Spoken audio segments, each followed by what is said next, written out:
নিখিলদার জন্য একটা ছোট করে হাততালি। নিখিলদার জন্য হাততালি অবশ্যই। মানে এরকম সুন্দর যে একটা অ্যারেঞ্জ করেছেন, ওনার একাডেমির জন্য ওনার জন্য একটা বড় হাততালি হয়ে যাক।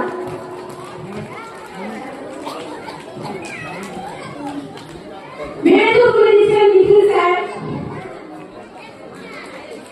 মহাগুরু নিখুঁত চক্রবর্তীর হাতে। Thank you so much. কেমন